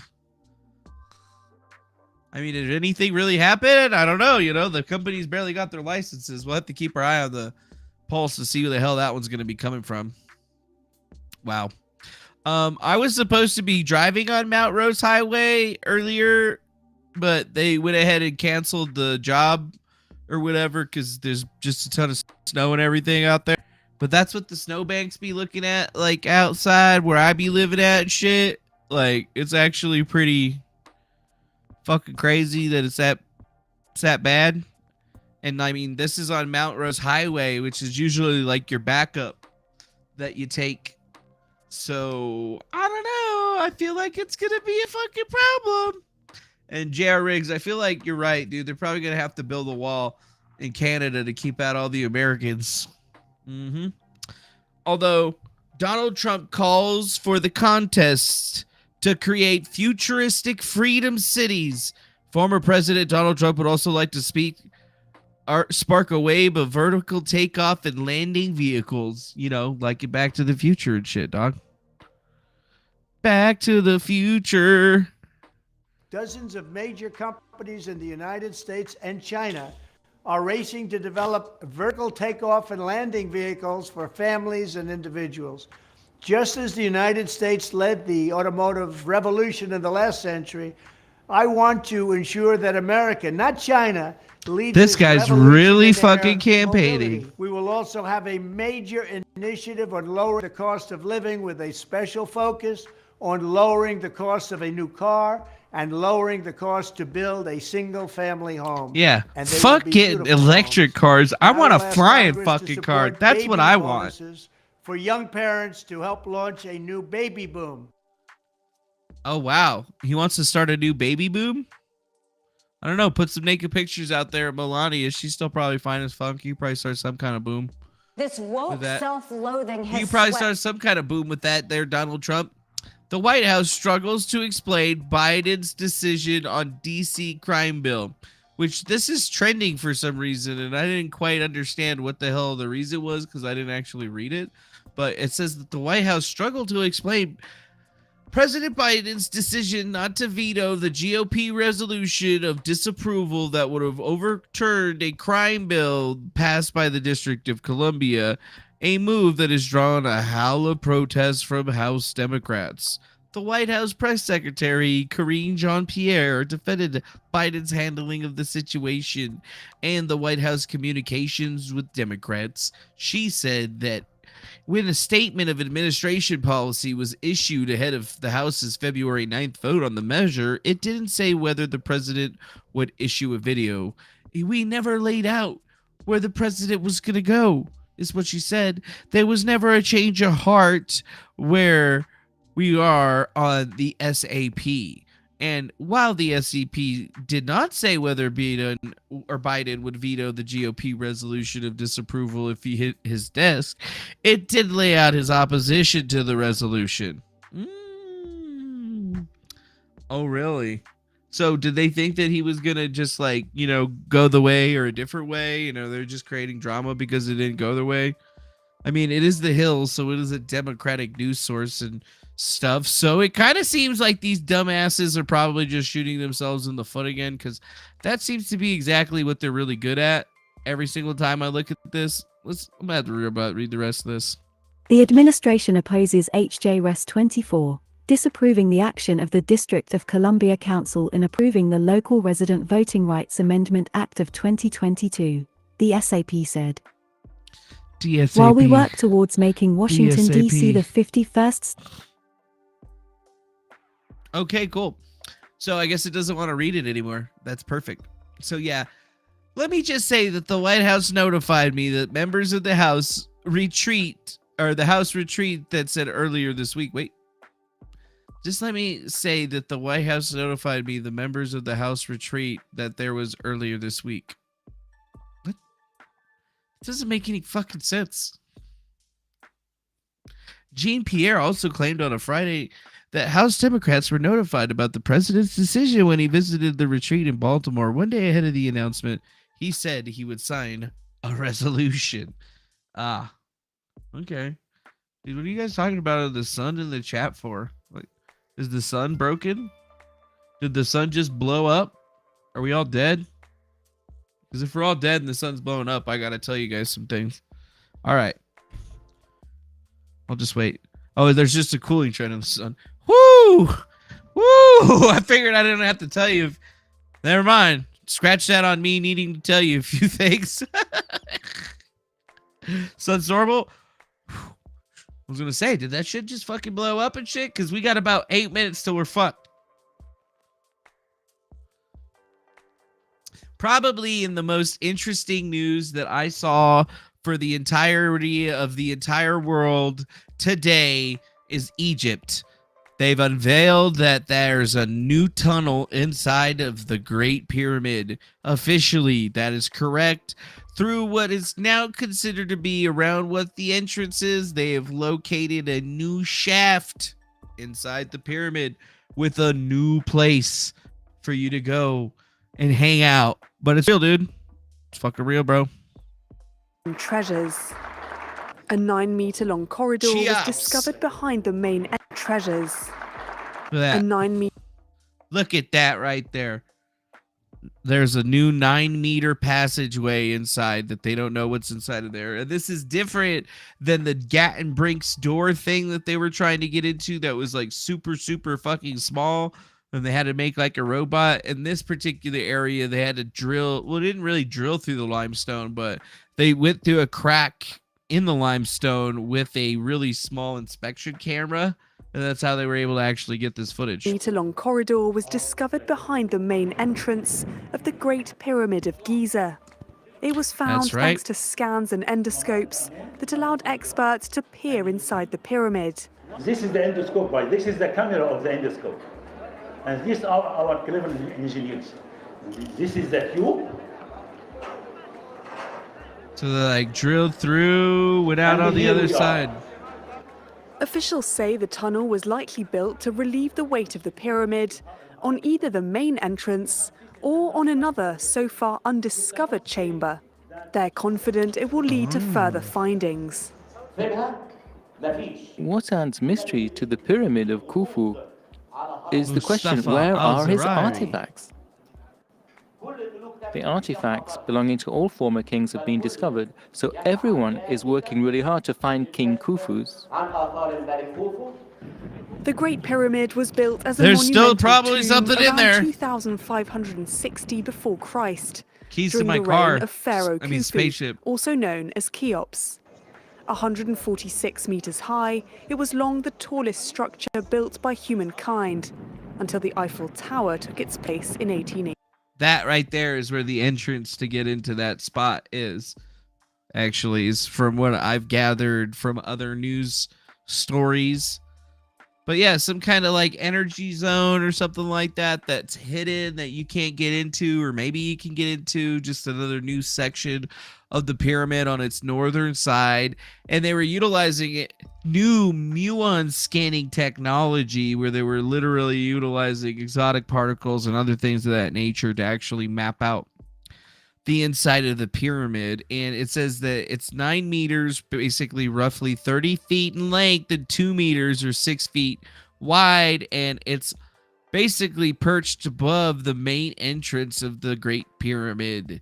And we don't know what the function is, which it's not accessible from the outside, but you know, it's just after they found another sealed off corridor back in 2017 for another 30-meter chamber, which is about 3 times the size, which was also inside the Pyramid of Khufu. And that's what they've been thinking and seeing for the last couple of days, is that, you know what, there's probably more to be seen. There's probably more inside of this entire thing. And for the most part, they've been utilizing non-destructive testing methods to figure out what's going on inside the pyramids, whether it's ultrasonic measurements, ground penetrating radar, or newfangled scanning technologies.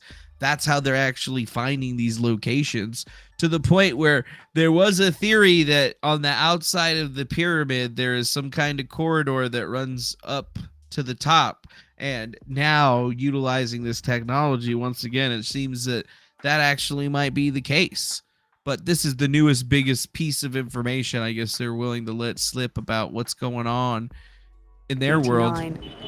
The pyramid is the last of the 7 wonders of the ancient world still The standing. pyramid is the last of the 7 of the ancient 7. It's the last of the wonders of the world, folks. Once that pyramid's gone, man, we're fucked. That's all I gotta say. So you better be ready. Yep. Edgar Casey probably talked about it too. Independence Labs tested finds elevated level of chemical of concern in the air near East Palestine, Ohio train derailment. Uh-oh. You gotta be shitting me, boss.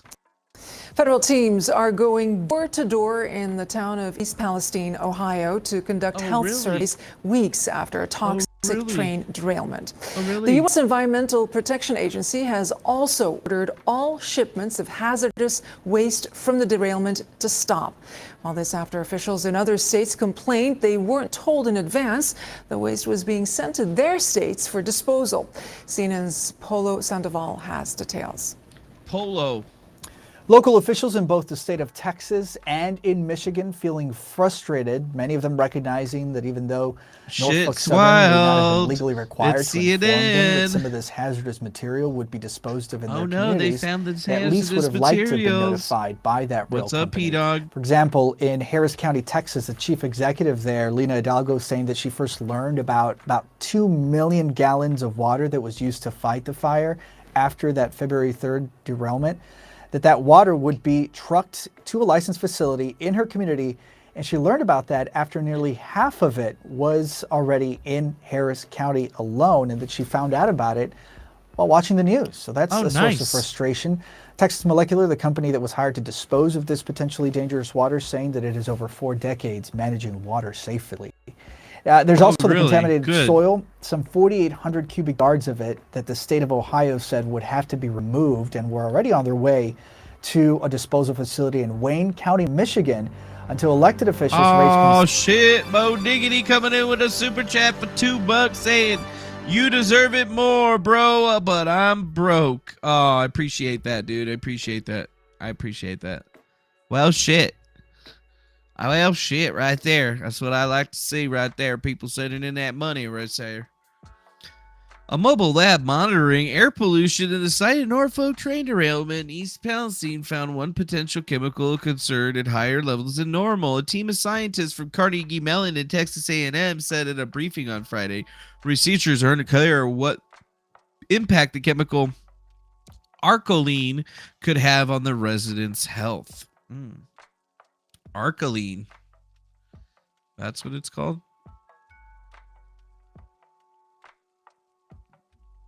Mostly used to make acrylic acid, also used to control plant algae growth and irrigation canals. Oh, great. Acrylic kills and controls microorganisms and bacteria in oil wells, liquid hydrocarbon fuels, cooling water towers, and water treatment ponds. In paper making, acrolein is used to control slime. Acrolein is a simplest unsaturated aldehyde. It is a colorless liquid with a piercing acidic smell that smells of burnt fat caused by glycerol in the burning fat breaking down into arcoline. What the fuck? Well, definitely seems to be a toxic substance, and that seems like if it manages microorganisms and shit like that, that's probably going to be toxic to whatever a human is, right?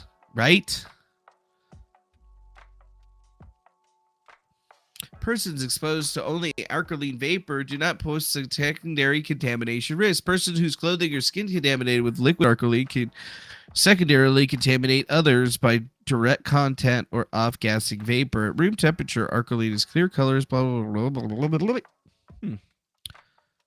Well, that seems like it's probably highly toxic then. Inhalation of alkaline is highly toxic, irritating the upper respiratory tract even at lower concentrations. Its odor threshold of 16 ppm is similarly to the OSHA permissible exposure limit.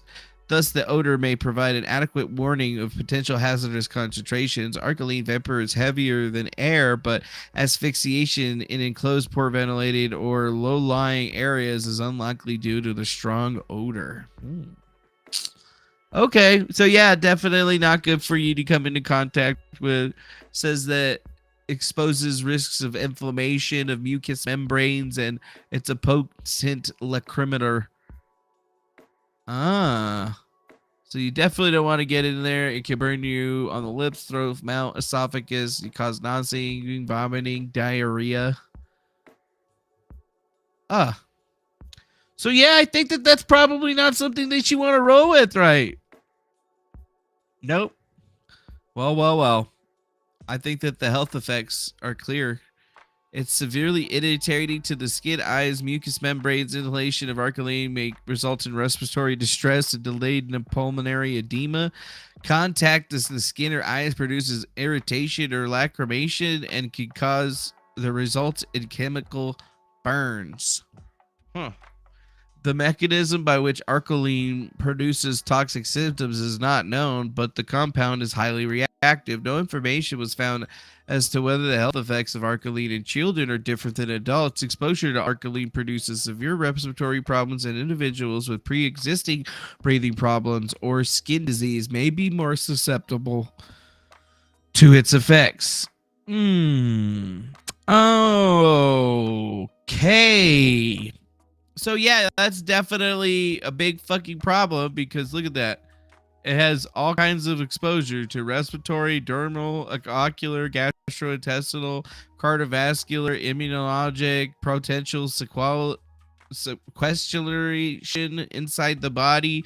It's a carcinogen, and it has reproductive and developmental effects, although there are no studies that show that, but they did see it happen in rats. But they also said that it didn't have any problems in rabbits. which is just really weird. Well, we're gonna get all kinds of really great data on how bad Arcaline is for fucking humans here in a real quick second. We're just gonna have to ask somebody in fucking Ohio, and they're all like motherfucking freak show and shit over there, and everybody's got like 4 arms and 5 eyes and shit. Hey, lesions removed during Biden's physical were cancerous, says the White House doctor. All cancerous tissues were successfully removed, say Dr. Kevin O'Connor. That's right. Apparently, Joe Biden had some chest cancers or some cancerous growths that needed to be removed. The biopsy confirmed that the small lesion was a basal cell carcinoma. O'Connor says all cancerous tissues were successfully removed and no further treatment would be required. Ooh, I see. A basal cell, rolled border, and an ulcer. Basal cell carcinoma, the most common kind of skin factor, an open sore that doesn't heal. Shiny bumper nodules, scar-like area that's flat, white, yellow, or waxy in color. Reddish patch or an irritated area. Small pink growth with slightly raised roller outer edges. So he had a freaking basal cell carcinoma, which is no problem. Oh well. Figured I would look up for you, so don't be too crazy. He had cancer, but they got rid of it, right? They got rid of it. Maybe it was just like they updated the clone or whatever. I don't actually know. In other news, a Greek train driver was told to ignore a red light before a head-on collision that killed 57 people. God damn. Police and emergency crews examined the debris of a crushed wagon on the second day after the train accident in Tempe Valley near Larissa in Greece. Damn, dude, them train derailments be happening worldwide now. No, they're happening in freaking Greece, dog. Greece! But people are dying in big numbers in Greece, so, it's sorry to all those people that died in Greece. But, I mean, damn, look at all the goddamn spray paint and shit all over the train. Why did it even get derailed? Just because the guy blew through the fucking light. That's why I got derailed. Oh, well.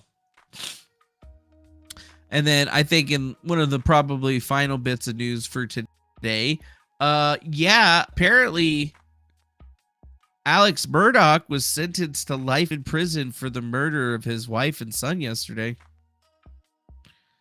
The judge ruling that the disgraced former lawyer will not be given the chance of parole. The jury in the case convicted him yesterday of murdering his wife and 22-year-old son. Murdaugh spoke in court during the sentencing hearing, saying he would never hurt them. Here was some of the dramatic moments from this morning. Life in prison. I'm innocent. I would never hurt my wife, Maggie, and I would never hurt my son, Pawpaw. You can convince yourself about it, but obviously you have the inability to convince anyone else about that. For the murder of Paul Murdaugh, whom you probably love so much, I sentence you to prison for murdering him for the rest of your natural life. Those sentences will run consecutive. Joining us now from Walterboro, South Carolina. Consecutive life sentences. sentences. You see her there on the right. And CBS News field producer Elizabeth Campbell. They've both been covering this trial extensively, which we've appreciated for so long. So, Nikki, let's just begin with you because you spoke with Murdaugh's attorneys just moments ago. That's just nuts. Sentenced to double life in prison for the murders of his wife and son, in which they didn't actually find him having any blood on him or anything. Yeah. Consecutive. That's not concurrent. That's consecutive. That means he's got to serve one and he got to serve the other one. So if he somehow makes it past the first one, he got to do it all over again, dude. That sucks, man. But you know what? That's what he gets for murdering his fucking wife and son, that piece of shit. Allegedly. Well, it's not allegedly anymore. I mean, to the court of law, he definitely did that. But there's still some people out there that believe that he didn't. And I think that's weird. Ooh, 4 other things that the media lied about besides the lab leak theory? Who gives a shit about that? Who gives a shit about that? Not me. But what I do give a shit about? Shaming people into the gaming. That's right. But that's all the links and stuff that I have for you guys today. So I figured we would just turn it over to you guys now. Right? We'll just turn it over to you guys now and see what y'all got going on. I figured we get grifted pretty good. We went into 2 hours and stuff. What do you think, Stroke Some Goats, Christine Carr, Nicarasu, Billy of WV, whatever your name is? I think we did pretty good today. We really exposed some things. Really manipulated the internet, I think. We made it happen, guys. We made the show happen. So now, what do we really got to do for the future? That's really just kind of like the thing that we got to look at. Right? That's the thing we really got to look at. Is how we're going to look at this one in the future. It's been good hunting. And that's really just it. I don't know. You guys say that he murdered somebody over some pizza. I don't know. I like pizza a lot, but I don't think I could murder somebody over a pizza. I mean, not like directly over it. I would move the pizza, murder them, and then eat the pizza. But I would definitely make sure that none of the blood or guts got on the pizza. I'm not a cannibal. That's gross. It's just like pizza. I mean, if I saw some people like shooting at each other and there was like a pizza, like just like an innocent bystander pizza sitting around, I would run up over there and I'd grab that pizza. I would save it. They're like, no pizza! No! Well, no one here yet. Thanks for that $2 super chat right there with no message. I'm just going to consider your eyeballs the message. The eyeballs you always put in the chat. You know? That's what we got going on. Yeah, well, if you guys support everything that we do here, hit that Griftcast IRL donation page, griftcast.com. You can hit our donos, you can hit our cash apps, you can check our links and all that good stuff. It'll be really good for you. You can buy our merch and all that other jazzeroni. Hopefully we got something coming up here in a little bit more later for you. I'm definitely going to go take care of some business real quick, though. And honestly, I appreciate you guys coming through today. And thank you to Faded History for that $4.99 through the super chat right there. We appreciate you getting grifted like that. And honestly, we appreciate being the griftee in these situations. It's just really what makes it pretty good. Yep. That's what makes it really, really good. So I guess at the end of the day, we've at least dug into all of these big topics. We really put the thumb screws down onto Ricada Law and Divinity Said, just for no apparent reason other than the reasoning being that we can. Yeah. I think it was a pretty good day. Pretty good show. Pretty good, awesome night. So thank you to everybody that rolled on out through here today. Thank you to our generous donators that came through and dropped some money on us and shit. We appreciate you. Well, I gotta remember which button I pressed to get to that button. Roll credits. There you go. I pushed it. Is it working? Yay, it's working. Thanks a lot to everybody that threw out some goodies. We appreciate you for all them top chatters and voice people and everything else. And we'll see you guys again on the next one. Hopefully we don't have any drama shit to talk about and there's something cool that happened instead of like stuff that sucks. But for real, hope you guys have a really good evening. See you later, gators, alligators, my taters. Me and Lunchy are going to go hang tough and chill out. So we'll see you guys again soon. Thank you for being with us. Adios, amigos. Bye-bye now. See you later. Where you at, Lunchy?